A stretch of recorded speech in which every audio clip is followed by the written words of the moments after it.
Good evening. Welcome to Northbeat. I'm Megan Roberts. It's the first day of the Dene National Assembly. It was delayed and moved because of the wildfire evacuation for Fort Good Hope earlier this summer. But today, representatives from across the Northwest Territories came together in Deda with an important issue on the agenda, electing a chief. The CBC's Carla Ulrich was there. A lot of friendly and familiar faces were seen today. The hot topic for day one was how the vote for chief will play out tomorrow. With an unprecedented 6 candidates running, a motion had to be passed to find the most effective way to achieve a fair vote. Instead of one round of voting for chief, it will now be done in 3 rounds. That way, the winning candidate will have achieved more than 50% of the votes. The candidates forum, which had been expected today, has now been pushed to tomorrow. But some important topics were still discussed, like water and how to protect it, preparing for more climate emergencies, educating the youth, and continuing the healing process from residential schools and addictions, and how to best tackle the drug crisis in the North right now. And although I did see a lot of young faces at the Assembly today, some elders were asking why they didn't see more. Tomorrow will begin with the Candidates Forum and Q&A and end with the election. Carla Ulrich, CBC News, Deda. Some Yukoners and tourists are stuck in Alaska right now after a mudslide closed the highway. It happened Tuesday evening between Carcross, Yukon and Fraser, British Columbia. Yukon Highways and Public Works says the slide is almost 150 meters wide and roughly 20 meters high. Crews began clearing the road this afternoon. However, it still fully covers both lanes. The South Klondike Highway will remain closed Thursday, with no indication when it could reopen. 2 major wildfires burning in Jasper National Park in Alberta continue to threaten the town of Jasper. High winds and dry conditions persist, and officials expect the fires will grow. The town and park remain off limits. More than 10,000 people have been forced to leave. Most have gone to British Columbia. That is where we find the CBC's Kyle Bax with the latest. Some evacuees from Jasper staying at campgrounds and RV parks throughout this area. They either plan to stay a while to wait out the situation or make a quick stop before heading towards southern Alberta. You know what, you figure it out. And like other people have said, it's like a big adventure. You know, nobody's hurt, and I haven't heard of anybody getting hurt. A pair of wildfires continue to threaten Jasper, both out of control from the north and south, as close as 5 kilometers from the town site. All high priority trails and campgrounds have been swept. 245 people have been picked up or contacted in our backcountry trails. The larger wildfire, estimated at nearly 11,000 hectares, Parks Canada officials say the fires are burning aggressively. We do anticipate that if we receive the precipitation, we will see a reduction in fire activity. However, the rain doesn't count until it's on the ground, and there isn't enough rain in this forecast to control the wildfire. Persistent strong winds are fueling the flames, creating challenges for frontline firefighters on the ground and in the air. Kyle Bax, CBC News, Kamloops. Smoke from fires burning in Alberta, like the ones threatening Jasper, is making the air in the south of the NWT hard to breathe. Though the air quality fluctuates hourly, high-risk conditions are expected to continue until tomorrow night. Nadir Hashmi has the details. Right now in Yellowknife, it's cloudy. There's even a bit of rain, but that wasn't the case earlier today. It's been all over the place today for the Yellowknife area. So we're at 10 plus at midnight, 10 at 1 a.m., 10 plus at 3 and 4 a.m., drop down to 3 at 6, and then 2 for 2 hours for 7 and 8 o'clock, and then back up to 10 plus. So it's really, if we're getting underneath this sort of concentrated plumes of smoke, we're seeing those values significantly jump. But the important thing is, when it's so variable, it really it's to sort of modify your behavior towards the more extreme values, if I can put it that way. Brian Proctor is a meteorologist with Environment and Climate Change Canada. He was talking about the air quality index, a scale from 1 to 10. Yesterday, when Yellowknife looked like this, it was at a 10 plus, which is considered very high risk. Today, the city of Yellowknife opened up the field house as a clean air shelter. Access is free until it closes at 10 p.m. tonight. Proctor says the smoke is coming from fire burning south of the territory. So when we take a look at what's going on in the area, we've got a lot of wildfire smoke that's sort of been prevalent across northeastern BC, portions of the territories, northern Alberta and northern Saskatchewan. And really with the way the flow aloft's been, we're pushing more and more of that smoke, or bringing more and more of that smoke up into the Yellowknife area. Proctor says rain may bring some relief for South Slave communities such as Hay River and Fort Smith, but it'll only be temporary. Everything's indicating that the southern portion of the territories is probably going to be above normal temperature-wise and below normal precipitation-wise. So August into September still not looking particularly optimistic from that point of view. Overall, Proctor says the wildfire risk is still better than last year, but the season is still far from over. Nadir Hashmi, CBC News, Yellowknife. Living with wildfire smoke has become a reality, not just for Northerners, but for people right across the country. So how do you stay safe in the smoke? Maurice Katz breaks down some ways you can keep you and your loved ones healthy. With intense wildfire seasons unfortunately becoming the norm, so has smoky, hazy air every summer. But how harmful is it to our health, and how can we protect ourselves? Wildfire smoke contains harmful particles that pose serious health risks, especially for those with existing heart and lung conditions and vulnerable populations like babies, children, seniors, and pregnant people. Even for healthy adults, exposure is risky. Health Canada says there's no evidence to show smoke exposure is safe at any level. Okay, but what should you do? Health Canada says the best way to protect your health is to reduce smoke exposure and recommends staying inside and closing your windows on smoky days. If you do need to leave the house, check the air quality index first. But should you have an air purifier? Health Canada does recommend using air purifiers, but they don't need to be expensive to work. There are instructions online on how to make your own air purifier with a box fan, an air filter, and some cardboard.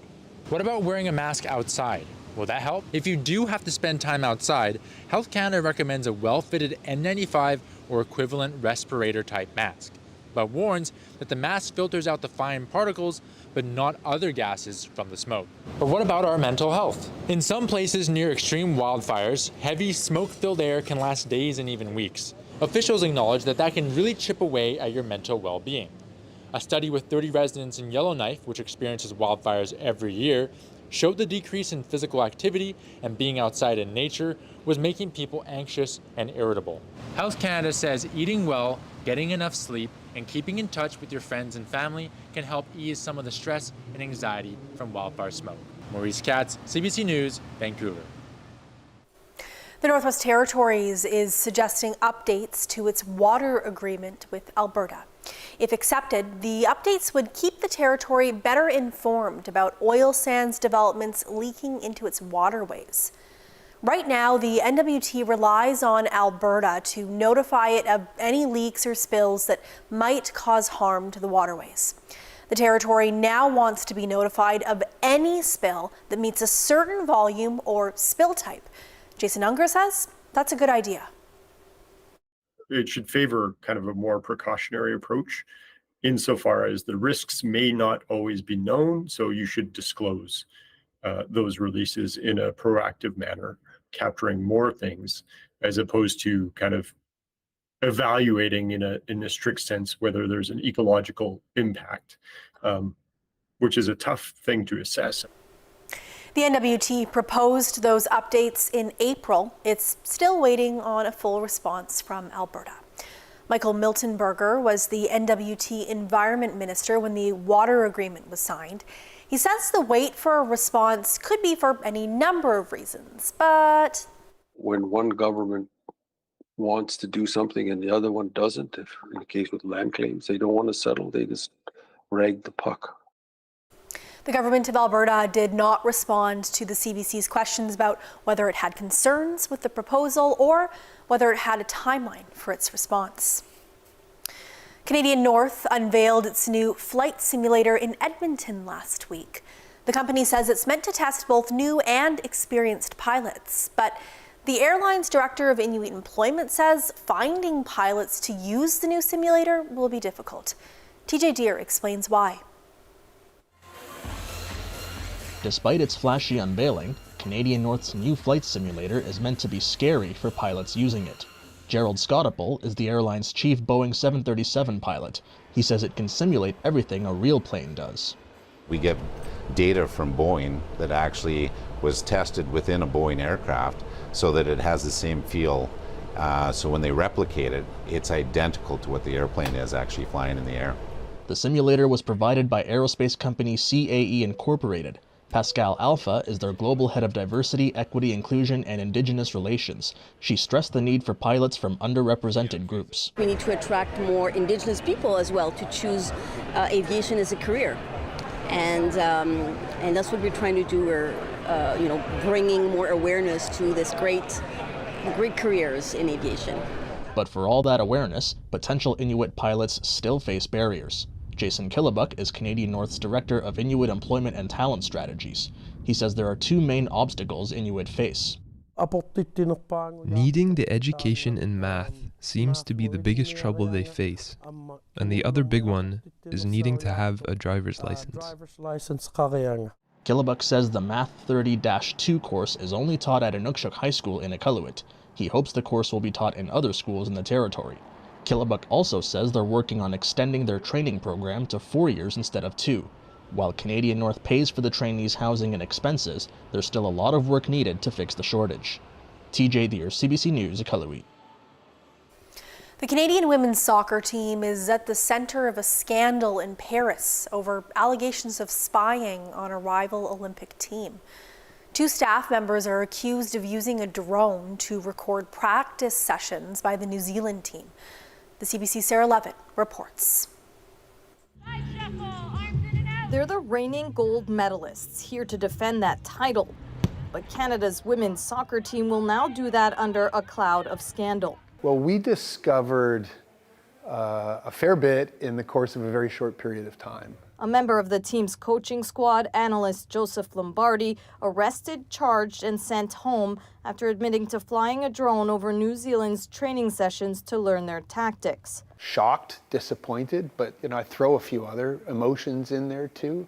Frustrated, questioning. Like it raises all kinds of how could you questions. Also sent home assistant coach Jasmine Mander, who was in charge of Lombardi but says she was unaware. Head coach Bev Priestman says she's still learning the details of what happened, but has removed herself from tomorrow's opening game. Ultimately, I am accountable. That's why it was really important to me, I think, to take this moment to show strong leadership.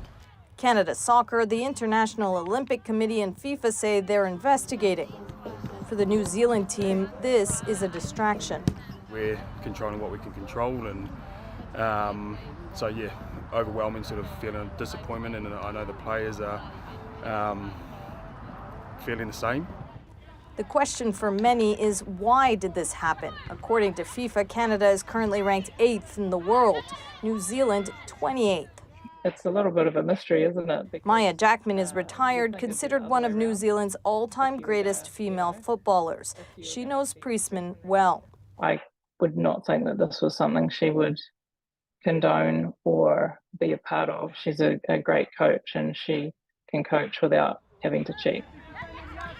For the players, concentrating on the game is all that matters. We've worked really hard to get here as a group of players, just been looking forward to this moment for so long.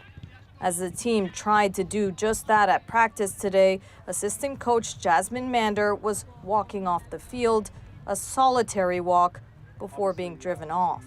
Sarah Levitt, CBC News, Paris.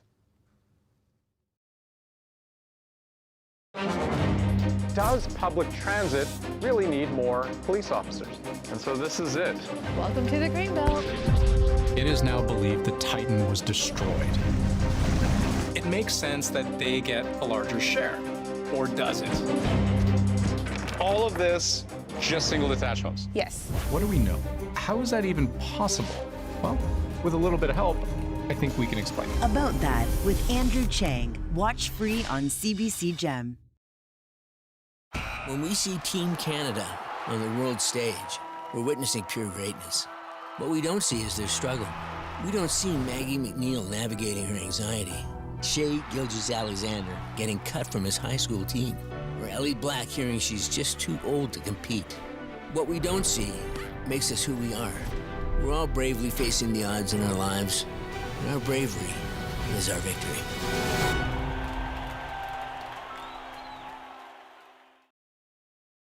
I'm such a fan of this show. Listen to the podcast, Q with Tom Power. The story itself is so unbelievable. The industry wasn't set up for me to thrive in. The presence I feel now is not something that I believed to be possible in the past. So many people thought I couldn't do it. They doubted me. I felt like I ripped my whole heart out. I didn't realize how formative 25 to 30 would be. I have to kind of repress my own self-doubt. You're one of my favorite interviewers. I was pumped. Get out of here. Q with Tom Power. Available now on CBC Listen or wherever you get your podcasts.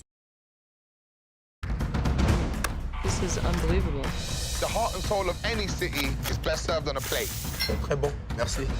I have some women to tell you about. You don't know them, but you will. Thank you for choosing Plan B. Tell me what I need to do to save my family. Please enter your date of travel. I can't do this anymore. If you could go back, change things, would you do it?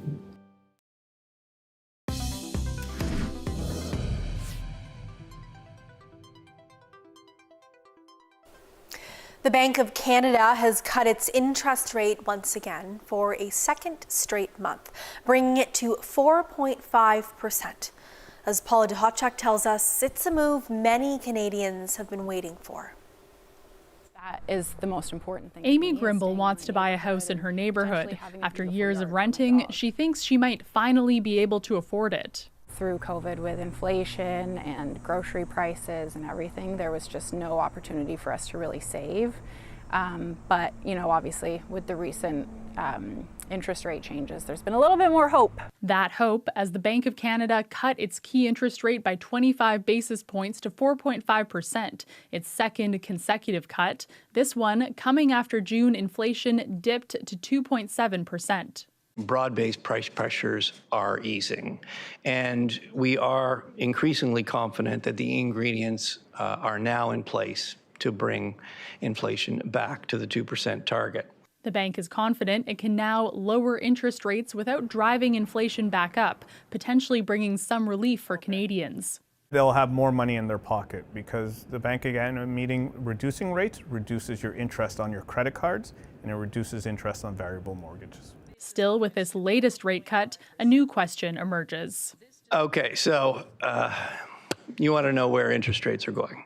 The bank says it still has to keep an eye on inflation, including the impact of housing costs, both rent and mortgages. But if all goes according to plan, it is reasonable to expect further cuts in our policy rate. That decision set to come in just over 1 month. As for Grimble, she's starting to look at listings, though she worries she may not be the only one. Once the rates do go down, sellers will kind of raise their prices just a little bit more. A common concern in the midst of a housing affordability crisis, but still too soon to tell. Paula Duhotchuk, CBC News, Toronto. 1 month after the Eagle gold mine failure, First Nations in the Yukon are grieving over the impacts that continue to endanger wildlife, including salmon. Massive amounts of cyanide from the mine failure could contaminate the environment. A ceremony was held today in Whitehorse to honor the water and also to apologize to the salmon over what's recently been called a disaster. The ceremony was organized by a youth advocacy training program called To Swim and Speak with Salmon. The Indigenous-led project says the ceremony is deeply rooted in traditional practices and they see salmon as relatives. It's not just a fish, it's a sentient being. It's a part of us. It's like we have this deep relationship with these animals. We want to bring them back. And this is a big part of our culture and a big part of who we are. So people coming up and representing and talking about this or even just showing up, I think is super important. It just talks about the relationship that we're just starting to get back with our fish and how deeply we rely on them. So seeing this many people here was absolutely beautiful. It made my heart sing. The ceremony also acknowledged the disappearance of salmon over the last few years. Now, the North isn't the only place where food security is a concern. A dire warning came today from the United Nations in a new report. It says billions of people don't have access to adequate food, And as Anna Cunningham tells us, efforts to end global food insecurity have stalled despite the urgent need. This United Nations report certainly does seem to paint a rather bleak outlook for the millions suffering chronic hunger globally, and also for the UN's goal to eradicate world hunger by 2030, which it now seems, according to the findings of this report, is looking increasingly impossible to achieve. It says that the numbers going hungry have barely changed over the past year. Globally, on average, 1 in 11 people faced hunger, but that is 1 in 5 people on the continent of Africa, and that's including in countries such as the Democratic Republic of Congo, Nigeria, Ethiopia, Yemen, and South Sudan. This is a lengthy report. It does mention Gaza.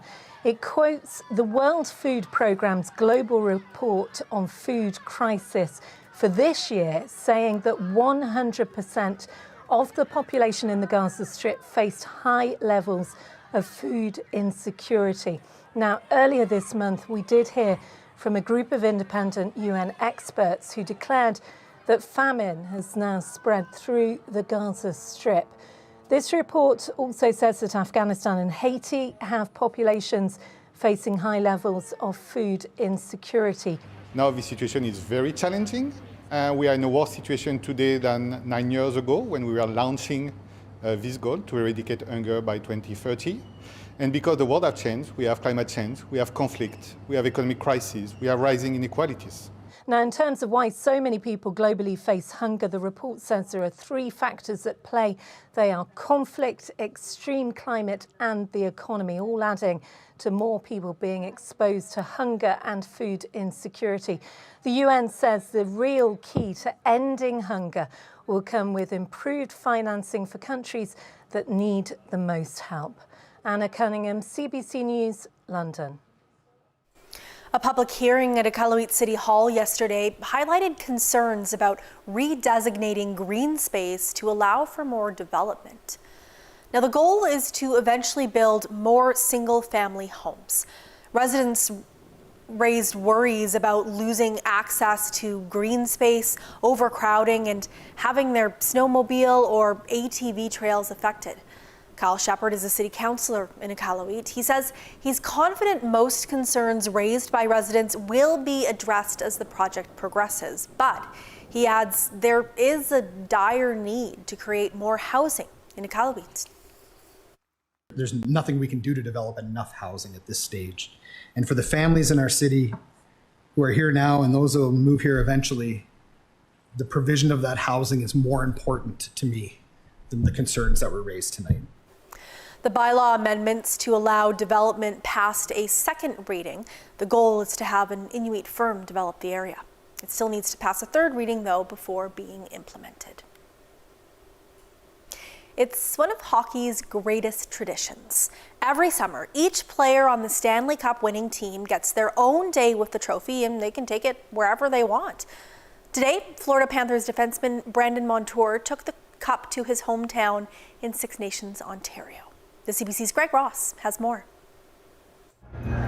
It wasn't only hockey fans who lined the streets of Ohsweken early this morning.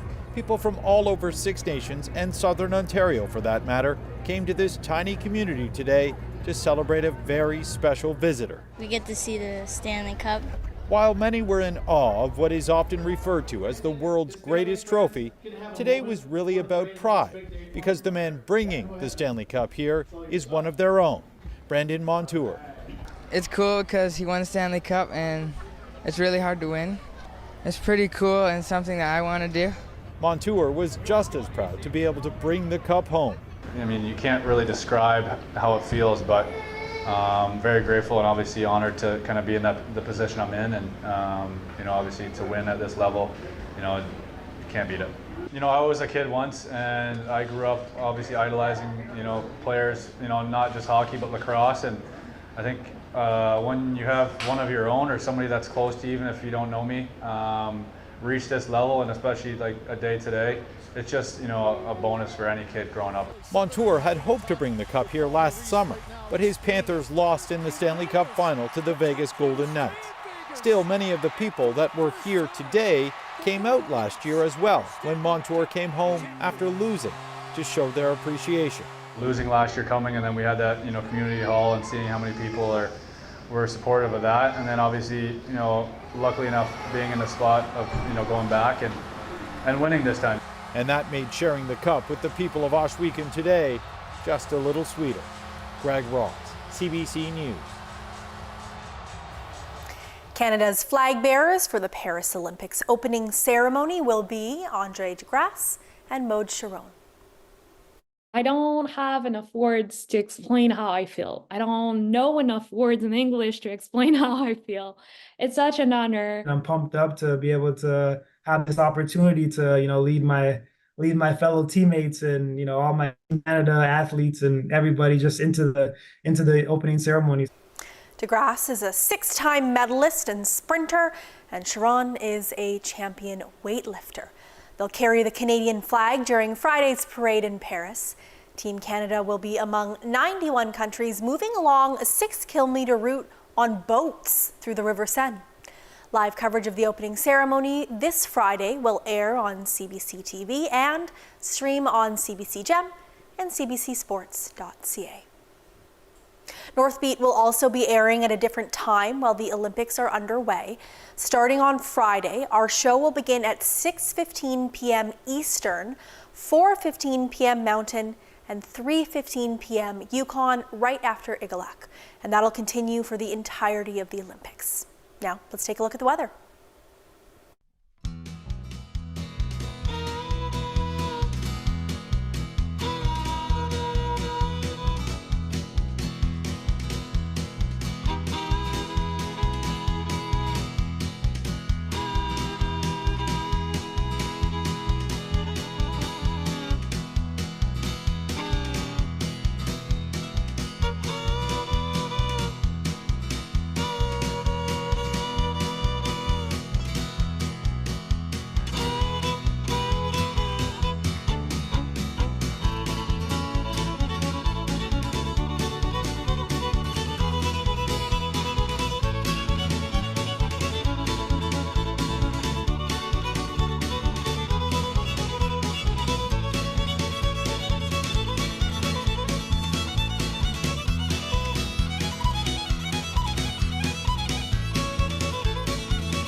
And that is Northbeat for tonight. For news anytime, go to cbc.ca/north.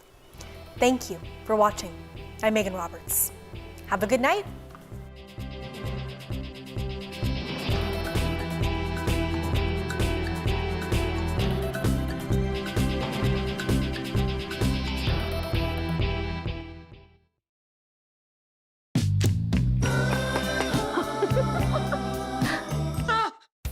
I was a grade 9.